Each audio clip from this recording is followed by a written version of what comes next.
What's up, YouTube? What's up, Facebook? What's up, family? And what's up, friends? It's your boy Lowell, and I'm back again. Like I hit y'all with another video. Y'all know what time it is. Y'all know what time it is. Hey, I'd like to welcome you all back to another episode of Papa Lowell's Place. Now, y'all know that Papa Lowell's Place is a place where if it's on your mind, then let's talk about it. If it's something that you're going through, let's talk about it. Family, in this case, if it's something that happened in the past, then I say, let's talk about it. All right? Now, first and foremost, I'd like to thank each and every one of you guys for clicking on and for watching this video. It means a lot to me, and it means a lot to the channel as well. So for that, I salute you, all right? Now, in today's podcast, we have a treat. I'm telling you, family, we have a treat today. We got a treat, all right? We got a guest star on today who's going to bring the thunder. She really is. I talk to her all the time, and, you know, she's funny, knowledgeable, and what I like about her most is that she's very, very, very energetic, all right? So grab your popcorn, grab you something nice and cold to drink. I'm going to go ahead and let her introduce herself, and then we're going to go ahead and get into our film for today, all right? So without further ado, how you doing now? Hey, Lo, how you doing? I'm at Papa Lowell's Place. I'm glad to be here. Thank you for having me today. I'm Kay. Basically, met Lo, workplace, and he invited me to his show. I had a lot to talk about, and he's given me the opportunity to say the things I've always wanted to say, and now I'm getting that opportunity. Basically, we're going to talk about some good stuff today, but thank you for having me. And, we're going to talk about something that's on my mind, that's been on my mind for a time. A lot of things that people don't talk about, a lot of things people don't want to address, and a lot of things that, basically, the topic that a lot of people don't want to address that is still affecting us today. That's what I'm talking about. Continuously affecting us today, and I would like to dabble in on it a little bit today. But listen, y'all heard what she said, and when she said we gonna do it, that's exactly what we're gonna do. But before we get in that, tell us about a little bit where you from? Where you from? Right, I'm basically born and bred Brooklyn, New York. Brooklyn in the house. Okay, well no, that's Boogie Down Bronx. All right, you the bridge is over. Maybe that's Queens or that Manhattan. I don't know which one. Nah, that's Brooklyn. Oh, that's Brooklyn. Oh, that's Brooklyn. Okay. Originally from Brooklyn. Of course, I was born and raised there.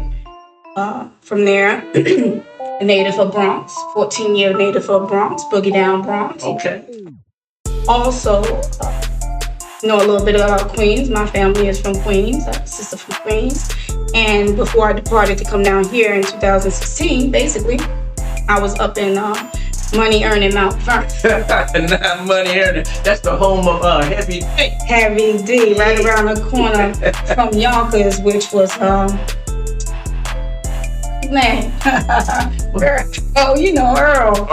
We talking about Earl. We talking about Riders. Yeah, man, you don't care. Riders. DMX. And yes, where them dogs at? And basically I live not too far from, in Brooklyn, I live not too far from Jay-Z, Marcy Project. So, gotcha. Yeah, so. That is so cool. Well, last question. What are some things that you like to do? What are the things that Miss K is into? You know what I'm saying? The people want to know. Well, today, whatever. Kay is a very energetic lady. Mm-hmm. Kay has 4 children. Kay is always with the children. I'm a family woman. Gotcha. I love to do whatever comes to mind, bike riding, mountain climbing, hiking. I fish. I do boating. I do a whole lot of things. Do all the dangerous stuff, the hiking and fishing and bike riding and stuff like that. What happened to the knitting and the crocheting and stuff like that? Always like what the boys do. No. And what the boys do is more fun than what the girls do. I was never one that played with dolls, but I got dolls. Okay. as my mom would say.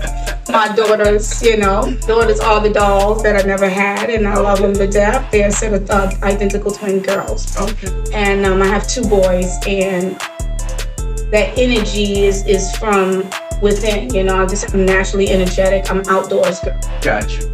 Knitting and sewing was never for me. Oh, okay. Well, y'all heard what she said. But hey, listen, y'all. Like she mentioned to you earlier, we got a treat for y'all today. We do believe that this is a necessary topic.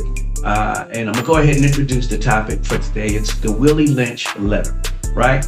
And so for me, I can tell you that Willie Lynch was actually brought to my attention about maybe a year and a half ago by my brother. It kind of just brought it up, and as we were talking about some things going back and forth and having a debate, he brought it up, and I was not knowledgeable on Willie Lynch at all. But I vowed, and I was in North Carolina at the time, and so I vowed that when I got back here to South Carolina, I was going to study up on and research Willie Lynch. That I was not going to be, outdone like that. And so I did, and I'm not gonna lie to you, it's very, very, very, very interesting. And this is something that we not only should talk about, we need to talk. And so me and Miss K, we're not afraid. We're unafraid, unapologetic. We're gonna go ahead and we're gonna talk about this letter and what it means to our community. All right, so without further ado, we're gonna go ahead and get into that. Roll that beautiful bean footage. Imagine standing on the banks of the James River in Virginia in 1712. The air is heavy with the heat of summer, and an assembly of slaveholders listens as a British slave master shares his sinister secret to controlling enslaved Africans for centuries. His method? Not just physical chains, but psychological ones. Chains designed to pit slave against slave, generation after generation. This scene is the backdrop of the infamous Willie Lynch Letter, a document that, for many, represents the darkest methods of control used by slaveholders. Stop it right there. Mm-hmm. So basically, it was always said that maybe Willie Lynch Letter, the Willie Lynch document, was fake, or it wasn't. It was just made up. As I've learned about it, I learned about it in college. I learned about it way back in 1991 from taking African American studies courses, and it was brought to my attention then. Basically, I didn't know anything about it until it was brought to my attention then. We were given documentation in order to follow, basically, the letter. Wow. It's the letter itself that was presented or put on paper, or the slave owners back in 1712. The paper outlines the process of how to make a slave. I do strongly believe in it. It's been years, but I strongly believed in it. And that's a topic that you brought up today that, piqued my interest. So we're gonna get into it.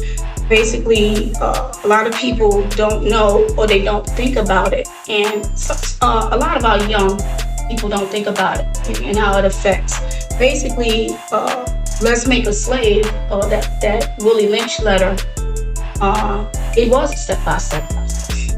And it still affects us today as it being in the Black community, African American community, however anybody want to portray themselves. I don't know how people want to portray themselves, African American or Black. Gotcha. So I'm not going to throw that out there on anybody. Gotcha. But it does affect us as quote unquote colored people of color. Mm-hmm. So what I'm doing is I'm going to dab into a little bit of it in the step-by-step process. The biggest process is basically removing the man from the picture. Wow. Breaking the horse. That's what we call the first process. Mm-hmm. Breaking the horse, meaning removing the man out the picture. The strongest person in the picture is the man for our family, the one who is the backbone of the family to keep us in line, keep our sons, to protect the one that keeps us in line. Right. So what the letter talks about is basically that. When you remove that, we have nothing left. Good. I wanted to talk about. I wanted to just touch on something real quick. You mentioned that there are some who say that this letter is fake or whatever happened. Let's just say that the letter is fake, right? Let's just say that it's fake. Does it really matter if it's true? If it ends up being true, does it really matter? And the reason why I say that is because a lot of what I see in our community is division. So that's why I'm saying you can argue and debate the authenticity of the letter, or you can look at the community and say, you know what? Yeah, there's a lot of division going on. So to me, I think the biggest thing is we can't. I don't know because I wasn't there, but I can tell you one thing: if it is fake, he hit the nail on the head because there's a lot of division going on within our community. But I just wanted to add that in there and see what you thought about that. Well, basically, basically, for most people, and I'm just going to say majority, most people, this is why we're touching on it now. Right. A lot of people don't want to acknowledge that there's a lot of division. A lot of people don't want to acknowledge that there's always been division. Right. And a lot of people don't want to acknowledge that basically they're doing exactly what the letter stated. Wow. See what I'm saying? That's awesome. Let's get back into this video. But man, I love that. I'm gonna have to get a t-shirt with that on it. So let's get back to the video.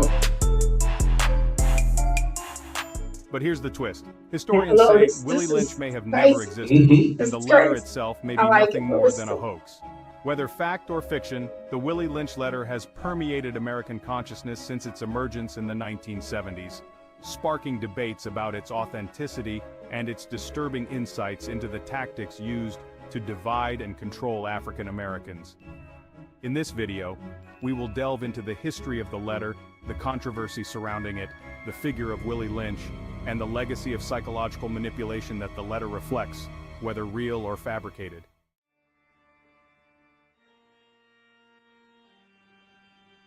The Willie Lynch Letter first appeared in public discourse during the 1970s, a period marked by civil rights activism, Black empowerment movements, and a renewed focus on the history of African Americans. At a time when Black Americans were seeking to reclaim their history and understand the systemic roots of racism, the letter was introduced as a chilling explanation for the enduring social and psychological divisions within the Black community. The document quickly gained traction, spreading through speeches, literature, and eventually the internet, becoming a fixture in discussions about slavery and its long-lasting effects. Stop it there. So you bring up the question about if it was real or if it was fake, right? And what difference does it make? All right, so let's touch bases on it. Okay. All right. You say you see a lot of division in our society. So do I. Basically, he had a foolproof method of controlling Black slaves. Right. Let's get on one of those subjects, or let's get on one of those methods that he used. The first method that he used was the difference between all of us. Those differences: light, yellow, dark, straight hair, curly hair, nappy hair. Probably tall and short. Tall, short. Okay? Okay. All right. So let's touch on that. That's in the society as we speak today. I agree. You have a lot of people walking around that are our people that are being divided just by that. So is it a myth or is it for real? And that's exactly what I'm saying. Even if it is a myth, there's a lot of truth to that myth. A whole lot of truth. I know growing up, I'm not ashamed to say it. I'm a darker brother. I'm charcoal type brother. I'm dark. Come on, you ain't that dark. Hey, that's because I learned to stay out of the sun. Okay. But back in the day, light skin was in. Someone who maybe was your tone, maybe that was my wife's tone. That was the thing. El DeBarge and who else was out there? They had the little, maybe the baby face. Who else out there? El DeBarge. Yeah, El DeBarge. The whole DeBarge family, actually. And James Ingram and things of that nature. So, but the dark-skinned brothers, for some reason, they did not get any play at all. Okay. So again, Was this the Willie Lynch thing in place where it was making maybe people of a darker skin feel inferior because of their skin tone? I believe so. I have come from a family of mixed people. It has always been a thing of color for me. Mm-hmm. Even though I wasn't raised to be against my darker sister. Gotcha. But it was always told that since my skin was light or my hair was straighter, I was better. You was prettier. I was prettier. I was better. Boys want me. The boys want me. They want this. They want that. Oh, she thinks she better. She's this. She's that. Mm-hmm. And not even knowing me from a hole in the wall. Gotcha. I was already prejudged by my own. Mm-hmm. Because if you think about it, he did just that. Because you have it nowadays, everybody looking at, her hair's better. Oh, she mixed. She got that doll baby hair. Right. What does that got to do with you getting to know me and knowing who I really am? And that's if it didn't make a difference, and if it wasn't true. Because I see a lot of people walk around turning their nose up. Most of them darker skinned than me. Let's get into, I'm going to quote, school days. A lot of our older people have seen school days. I'm there, like he said, back in the days. You're seeing school days, and they have put these films on TV to perfect what Willie Lynch was saying. And that was the first thing. Right. Look and take those differences and turn them in so they can go against each other. Right. That was the first step, and that's what they did. So that's still affecting us as of today. And no matter what a lot of people say, if it's fake, if it's real, if it's not, then where did you get this, I'm lighter than you, or the notion that just because I'm lighter, I'm better, or just because I'm this is better, or did they take that preconceived notion from the books in the magazines that light is better? I'm not even gonna sit up here in front. Y'all know I had the opportunity to go down to Florida and for a semester. Okay. For a semester, so okay. I'm not. They told me that I can't call myself an alumni because I only went for a semester. I believe if you set foot on ground, you're an alumni. But they told me I wasn't an alumni. Okay. But when I got down there, I was fortunate to see the sororities that are down there, right? And even some of the fraternities. Now, the AKAs were a certain way. You knew that they were a certain way. The Deltas were a certain way. And it was kind of like division, really, personified, if you will. You had the Kappas, they were a certain way. Then you had the Qs that were a certain way. And it's like, okay, people that look this way would never be a Kappa. People that look this way would never be a Q. And so again, it's more division. It's more of the Willie Lynch letter, like coming to life, if you would. And so again, I don't know if we as Black people have done anything in the way of trying to avoid the stereotype or trying to avoid being put in those boxes, if you would. So, what do you think? We're never going to be able to avoid being in us. No matter how we look at it, how we go about it, no matter, I could be the nicest person on this planet. I'm always going to be seen and put in a specific box, no matter how you see it. Wow. By Black folks, by white folks, by any folks that's out there. I'm going to be always categorized by my hair, my skin color, how tall I am, whatever you have, I'm gonna always be projected. That's the first thing they gonna comment. Oh, you got pretty, you pretty, you got light skin, you this, you that. But deep down inside, not what I'm looking at. Looking at you as my sister. I'm looking at you as I'm there for you. I'm looking at you as we all in the same boat. I'm looking at that. But basically, you still have it going on today, and that's why I wanted to touch base on it. No, I definitely get that. And for me, I mean, it's tough. I'm not going to lie to you, it's tough. But I always looked at it as one person at a time. I can only affect one person at a time, and that's the person that's right in front of me. And so every morning, when I get to work, anybody who knows me know I'm gonna do it. You know I'm gonna do it. I'm gonna say good morning to you. We can stop. We can have a conversation. I don't care if I'm late. we can stop, we can have a conversation, we can talk, or whatever have you. But I feel like it's going to take one person at a time. If you try to change the entire world, you may end up getting frustrated because there are some people that are going to kick and scream about this change. They don't want change. They love things the way that they are. Me, I can't stand division. Anybody who knows me knows I cannot stand division. Don't come to me talking about it. So, well, let's continue. This is some good stuff. I love this. Let's continue. Now, can they hear me though? When you put that, they can hear me? Okay, well. According to the letter, Willie Lynch, a British slave owner from the West Indies, delivered a speech in 1712 on the banks of the James River in Virginia. His purpose was to instruct American slaveholders on how to maintain control over their enslaved populations using methods that would perpetuate division and distrust. The speech outlined tactics to divide slaves by skin color, age, and gender, ensuring that they would never. Now, we just heard some of the video. Skin color. Me and Lowell just talked on it. Yeah. Skin color. What is that about? What is it about? If it wasn't true, can't we be together? Why can't we come together? Why can't we back each other? Why can't we be together as one, or a nation as one? It's been going on for so long. Basically, like Papa Lowell said, it's gonna take a miracle for that. But being that it's been going on for years, I don't think we should be able to catch it. Maybe a few of us could catch it, but maybe it won't never be caught. Right. But as we grow up and as we grow our children and teach our children, we should be able to teach them not to have that type of look on how it is, how I raise my children. My children are mixed, okay? And they learn both sides.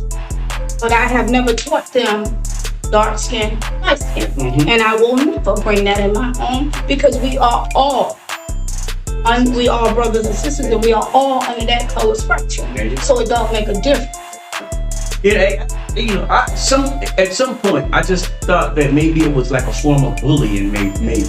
Because you get most of the people on one side who seem to, agree, whether, for instance, if a person, if big is a bad thing. So someone who's a bit more bigger than myself is a bad thing, then, we all gang up on that person. If they're a little bit smaller and it's enough of us, then we all gang up on that person or whatever have you.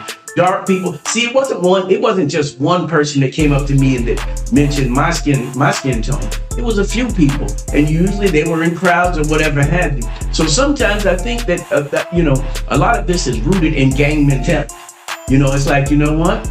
It's seven of us and it's one of him. So, he ain't gonna be able to defend himself against the name calling or the abuse that we're going to, wreak upon him or whatever have you. But I think a lot of it has to do with that. You get a few on your side.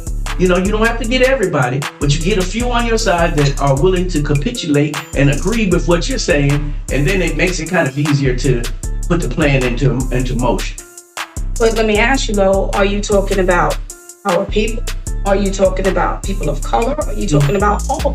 Well, right now I'm talking about our people. How, we just, it usually it isn't just one that's saying this, whether it's, talking about the disparity. You got a point. Yeah. You got a point. Yeah. My thing is, you say gang, I'm not going to say gang, I'm going to say people of a group, special group. I'm not going to say gang. I'm going to say people of a special group. Special group. Because a lot of people of a special group, and I'm going to give you an example. Come on. Always been alone. All right. And then, you meet someone from a group, not knowing that they have a group. And then you get involved with that group. And then you start to see what they do and how they talk, what they say. But when they with the group, it's something totally different. But when they with you, it's also something totally different. Right. So when you say gang, I'm not gonna say gang, I'm gonna say group. And I do believe a lot of people do come with a group to do certain things, but I really don't think it's that at all. I really think it's to, like you said it's to back them up, to make them feel that they're right. Yeah. Or to make them feel like this is what it's supposed to be. I agree with you to a point with that, because when that person is alone in the mirror by themselves, that's just not them. Mm. Yeah, maybe it's the gang or the group, as you call it. Maybe it's the group that puts the rod in their back and makes them, puff up a little bit and say, you know what, I'm stronger because I'm in this. I'm a part of this ideology or this group. That's just my thoughts on it. You say the group influences it.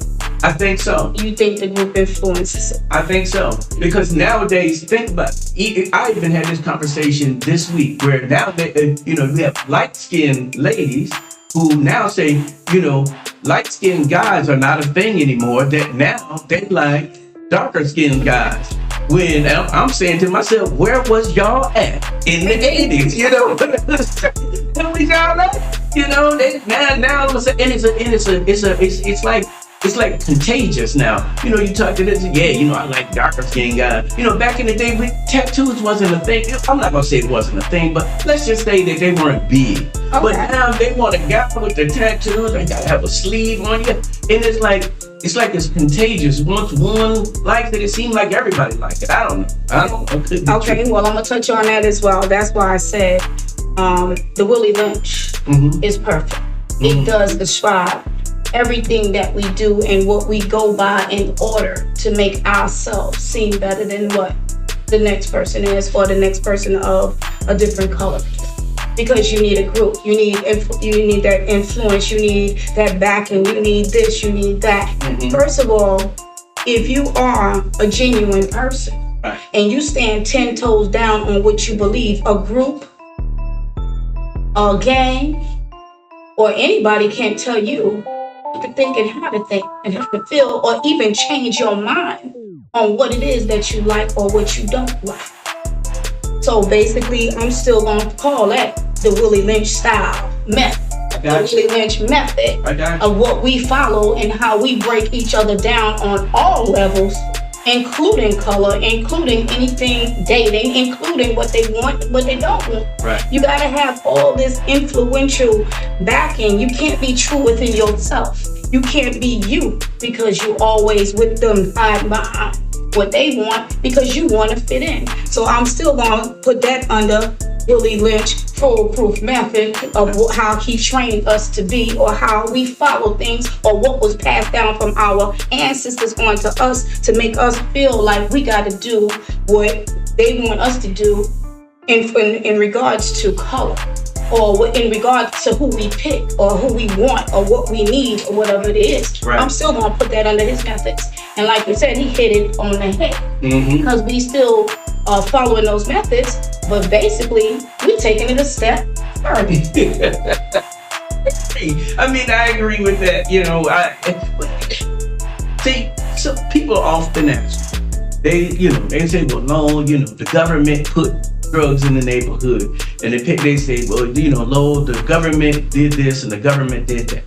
True enough. Let's say, for the sake of argument, that the government did that. What makes you say that I have to use that? So if they put drugs in the neighborhood, what made you think that, what, they put it there, it must be good. It must be, good for the user. And I think that because, like with the Willie Lynch message, right? So what? He put that message out there. Why do we in 2026? Why are we still following and going down that path? Why? That's the $1,000 million question. Why? I'm gonna say from my belief and what I feel. I'm not talking for everybody else, but from my perspective is this here. I just said that he put it out there, we perfected. Okay? We took it a step further. Gotcha. As far as putting drugs out there, I'm gonna say it like this. You can't blame anybody for what they do. But if you want to say the government put the drugs out there, then why you use them? Why you think why you want to test them out? Why you want to follow the crowd? Again, why you want to do it? You not standing 10 toes down on what you believe in? You know drugs is bad for you. You know you could get addicted to drugs. You know you could do whatever. But why use the government as your cover? Your smoke and screen saying if it wasn't for the government, it wouldn't be put out there. Man, we put it out there too. Our people put it out there too. You know it ain't no good, but you gonna use it, but you gonna try to say, oh, well, I used it because it was put there by them. So I'm gonna blame them when I get addicted, when I get strung out, when I ain't got no money, when I become homeless, when I ain't got no food for my kids, when I'm out there, as they would put the word, excuse my language, hoeing to get my money, to put the food back on the table. Break up the marriage. Break up the marriage, break up the family. It still falls under the Willie Lynch methods. It's to destroy the whole black family. Gotcha. Step by step. But see, what we did, we perfected it. He put it out there, now we perfecting it, taking it to another. Gotcha. So you can't blame nobody else but you. There you go. Hey, I did not tell you. I told you she is very energetic, and one thing that I really love about Miss K is Miss K, if she believe it, she gonna let you know. And you know, I find people like that fascinating, really do. So let's get back into the video. Should be wrapping up here shortly, but let's get back into it, see what we can find. Unite against their oppressors. Lynch claimed that by implementing his methods, slaveholders could secure control over their slaves for hundreds of years. While there is no concrete historical evidence to support the existence of Willie Lynch or the speech, the letter's message resonated deeply with many African Americans who saw it as a metaphor for the ongoing struggles within their communities. The letter became widely referenced in Black liberation circles and has since become a symbol of the psychological warfare waged against enslaved Africans and their descendants.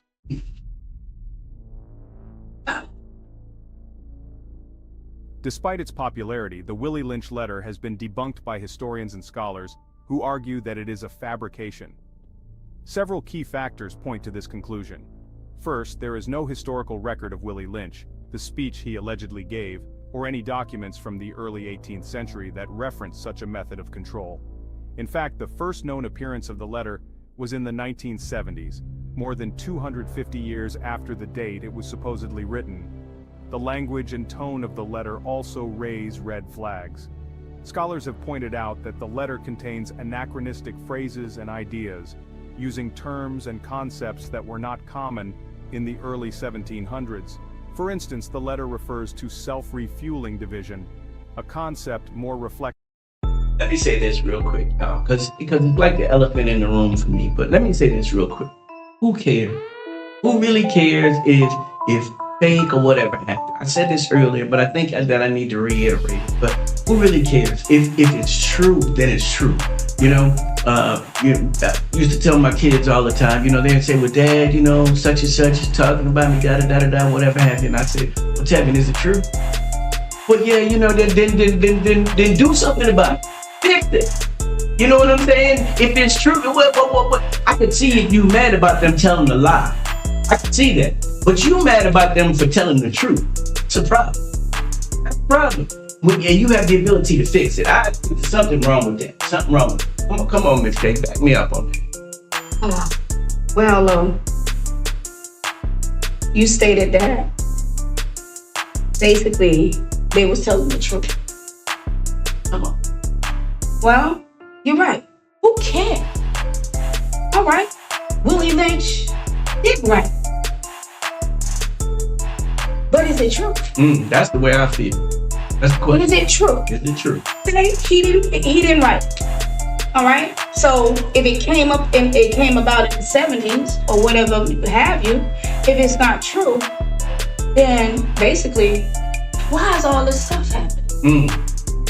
Why are we always talking about light skin, dark skin?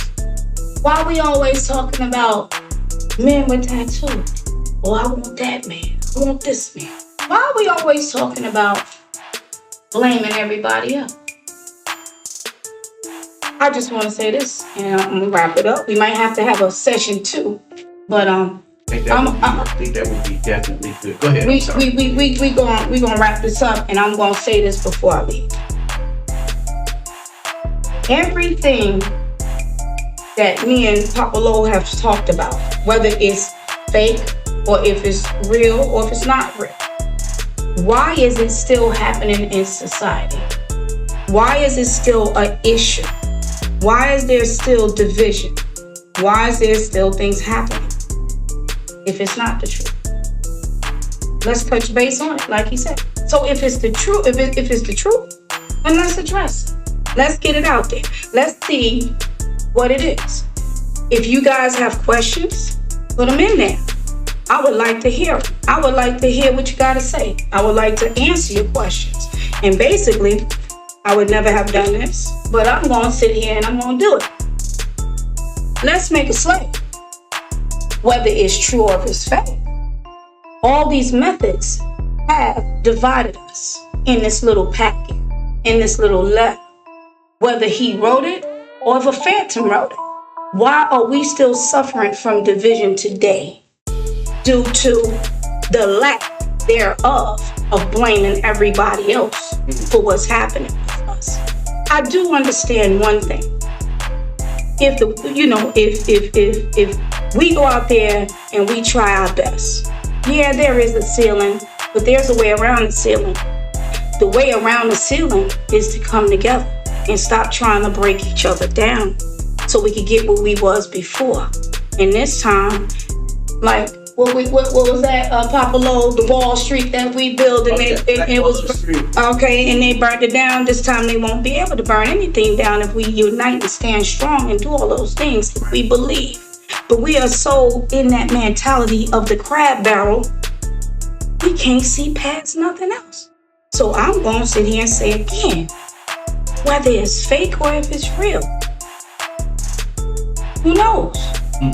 But basically, we still follow those same steps in 2026 from 1712. Brothers and sisters, I love y'all. I don't have none of that in me. And I wish we could come together. But, there's still me starting it, like Ms. Papalo said, I got to start with me, which I have started with me. I've started with my children. And basically, I'm going to go from there. I love y'all. Y'all have questions, throw them out there. We will be able to answer your questions. And I want to thank Papalo for having me here. And for me, it's never been about color. It's always been about united and being in unity with people. That's just who I am. And I'm going to stand 10 toes down on that. I love that. Love that. Said. Let me tell you something. Before we close out here. Miss K said something that I hope that every one of us takes to heart. And she talked about being an individual. She talked about, standing 10 toes down. Let me tell you, that's exactly what it's going to take. There every day, somebody, somewhere that opposes you is going to try to break you down.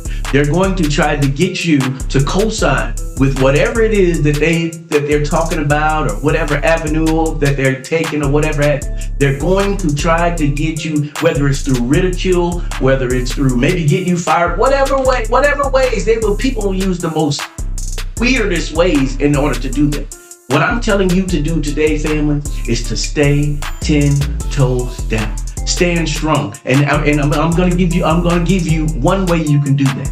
The way that you stand 10 toes down is by practicing today. Get conviction about what you believe in. The problem with us is we don't have any conviction. And so when this person tells us something, we flow that way. When this person over here tells us something, we flow that way. Instead of being deeply rooted in your conviction. So when someone comes to you and says something that goes totally against your ideology, you could say, I don't believe that. I understand why you're saying it, but I don't believe that. And I appreciate it if in my presence, we not talk about that, because that's not what I believe. So again, that's just the way I feel. I'm serious. That's just the way I feel. One thing to say, Papalo. I'm glad he did say that and he addressed that. I've always been 10 toes down. I've always believed what I need to believe. And if you don't believe something, or if it does come across your mind and you want to find out the truth, go to the videotape, go research, go look it up, go get the facts. So you can know that that's what you looked up and that's what it is and that's what it ain't. If it is or if it ain't, go research, look it up. That's what one of my famous professors told me. If you don't believe me, look it up. Go research it. Go get your facts. Yeah. Because anybody could tell you anything. There you go. And you could take it But I have never believed nothing anybody say. You know why? Because it could be a lie, it could be the truth, it could be whatever. But I'm gonna go to that videotape and I'm gonna go research and get my facts. So that if I come in here and speak to you guys, I'm gonna have my facts and ready to back up what I'm talking about. So you guys, y'all seen the video, you heard the video, you've seen Miss K and you heard Miss K, and you know, we definitely gonna have her back. Miss K, will you come back? And I would love me to come back. Okay, I'm gonna stop this video right here. We're gonna pick up right where it left off so that we can continue in our verbiage, because it ain't over till it's over. You feel what I'm saying? That's what it is. Listen, family, I would love it if you guys would like, comment, and share this video so that they can see that there's some people out here who just ain't with the separation and the mess that's going on. You got people over here, you got people over there, and we all the same. You know, we all black people. You know, that's the thing about it. But yet and still, we want to be broken down even further. You know, light skin, dark skin, tall, short, you know, hairy, bald. What else you got? I mean, come on, you know, some people dress, some people don't, you know, some people the hood, some people not. Yo, when the rubber meets the road, y'all, when God comes down to judge us, you know what He gonna judge us by? He gonna judge us by our actions, our deeds that we of what we did against Him, and also deeds of what we did for other people. So it ain't gonna have nothing to do whether you got nice hair or whether you got nappy hair, whether you hairy or whether you bald, whether you light or whether you dark. Ain't got nothing to do with that. I can't see God saying, you know what, Lord, listen. You've been dark all your life. You done had been through enough. Go ahead and let you in. You know, on your blackness, I'm gonna let you. no. When we lay down in that casket, we go all the way down the same. So, y'all listen, we don't want to waste all of our good stuff on just this video. We got some other good information we want to put out there. And also, fellas, listen, if you want to, please subscribe to the channel. We'd love to have you as a member of Papa Lo's Place family. All right? So, in the meantime and in between time, as you work your thing and I work, no, my bad. Listen, guys, love yourself and love each other. All right? I love you guys. Talk to you Love later. y'all. Bye.